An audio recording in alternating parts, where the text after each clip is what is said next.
कागज लिखने में, फोन करने में हम लोग कभी भी पीछे नहीं रहते। और इसका परिणाम है, बार बार विधानसभा के अंदर भी मैंने बात रखी, बार बार मंत्रियों से भी मिलने का काम किया और यानी मुख्यमंत्री से भी मिलने का काम किया। और इसका रिजल्ट आपके सामने है कि सूरतगढ़ के अंदर उप जिला अस्पताल सूरतगढ़ को यानी मिला जो बड़ी सौगात के रूप में, ये ऐसे ही मिला। और दूसरा, पशुओं का जो चिकित्सालय था वो बहुउद्देशीय पशु चिकित्सालय के अंदर यानी यहाँ कर्मोना सूरतगढ़ के अंदर हुआ है। सूरतगढ़ के अंदर आज के दिन दोनों जो हॉस्पिटल है, दोनों हॉस्पिटल है वो जिले के बाद दूसरे नंबर के हॉस्पिटल दोनों आज सूरतगढ़ के अंदर मंजूर हुए। उसके बाद अपने पास पशु चिकित्सा के उपकेंद्र आए। ऐसे गांव जहाँ ये बीजेपी के लोग कहते थे शिवरा सर को मारो गांव कहते थे कि कहते थे, लेकिन आज तक उस गांव के अंदर उप केंद्र भी पशु चिकित्सा का नहीं था। वहां उप केंद्र खुलवाने का काम किया तो अपन लोगों ने किया। डाबा के पशु चिकित्सालय को कर्मरत करवाया, गमडिया के पशु उप केंद्र को कर्मरत करवाया, और भी जहां जहां ऐसी जरूरतें महसूस हुई वहां वहां काम करवाने का काम किया है।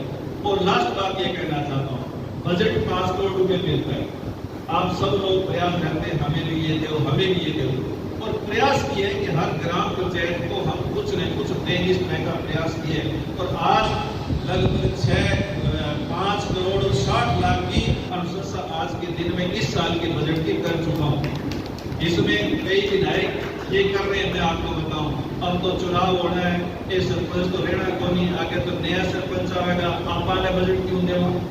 दूसरा ये भी मुद्दा चल रहा है कि लास्ट जब 2 साल रहेंगे श्रवण सिंह जी तब घोषणा करेंगे गांव में जा करके, अभी क्यों दे, क्योंकि ये बजट तो 5 साल के लिए। लेकिन देखो हम लोगों ने ये बात नहीं सोची।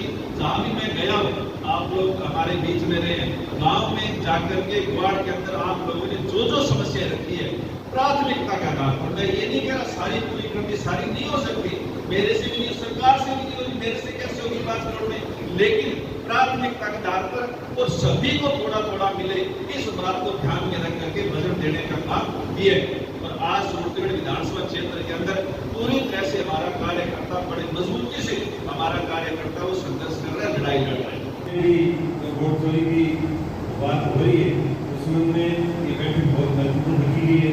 हमारी बैठक में उपस्थित आदरणीय हमारे जनसेवक जन नेता सूरतगढ़ विधानसभा के विधायक आदरणीय श्री वेदर साहब, अखबारों के लिए ऐसी बातें सुनी। सबसे पहले मैं आपको एक स्टोरी देना चाहता हूँ।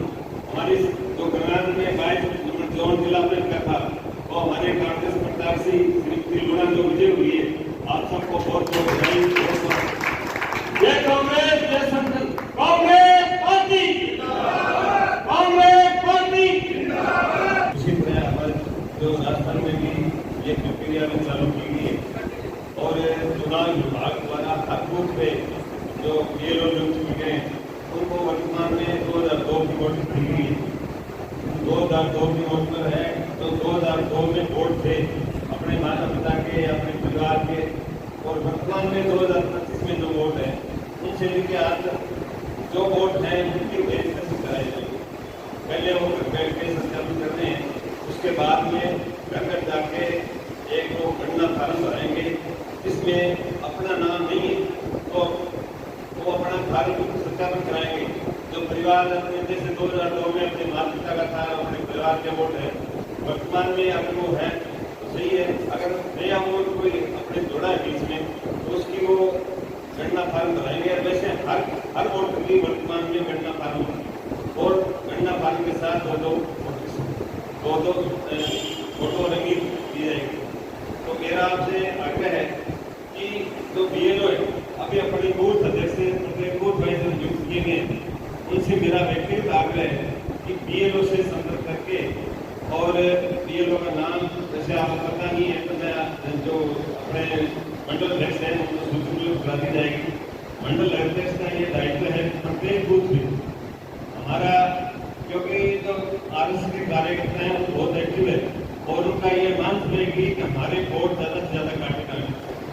तो क्योंकि आगामी पंचायत चुनाव आ रहे हैं और नगर पालिका चुनाव भी है, तो मेरा समस्त कार्यकर्ताओं से आग्रह है कि मतलब ऐसे ये नहीं छोड़े, लापरवाही नहीं बरतें कि हमारा वोट है वो अपने आप ही बूथ अध्यक्ष कर लेगा, या मंडल अध्यक्ष कर लेगा, तो हर एक गांव में जो कार्यकर्ता है अपना कार्यकर्ता है सचेत रह के और गणना तो लोग ये लोग हर घर में आएगा तो अपनी ये जिम्मेदारी बनती है कि अपना वोट जो है पूरे परिवार का जो है सत्यापन कराएंगे। आपके अगर कागज पूरे नहीं है तो कृपया करके तमाम कागज पूरे कर लें। अगर हमारे कागज पूरे होंगे तो हमारा वोट नहीं कटेगा और अगर हमारा वोट कट गया तो हमारे तमाम अधिकार काटे जाएंगे। आज सरकार वोट काट रही है, कल आपका राशन पानी तक सरकार बंद करने का काम करेगी। आदरणीय विधायक जी ने, ब्लॉक अध्यक्ष जी ने जो बात कही है उस बात को हम बड़ा मनन करेंगे, चिंतन करेंगे और उस बात को लेकर लोगों के बीच जाएंगे। अगर आपको फिर भी कोई दिक्कत लगे, आदरणीय विधायक जी हैं, ब्लॉक अध्यक्ष जी हैं, हम हैं और पूरी टीम है, पूरे जोश और जुनून के साथ आपके साथ हैं। हम प्रतिपल आपके साथ रहकर इस वोट चोरी को रोकने का काम करेंगे। आप अपना सहयोग बनाए रखें और विधायक जी की बात को फॉलो करेंगे हम सभी लोग, तभी हमारी जीत होगी। हमें कोई हरा नहीं सकता है।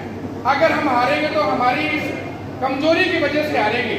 और मैं तो ये मानता हूँ कि अगर मान लो हम ये चीज़ हमें पहला पता होती ना तो विधायक जी 50,000 से नहीं 1 लाख वोटों से जीतते। तो ये टारगेट अगली बार पूरा हो जाना चाहिए कि विधायक जी 50,000 से नहीं 1 लाख से जीतेंगे। आप सभी यहाँ आए, बैठक को गंभीरतापूर्वक सुना। आप सभी का बहुत बहुत आभार, धन्यवाद। जय भीम, जय भारत। और सत्र में साइन जरूर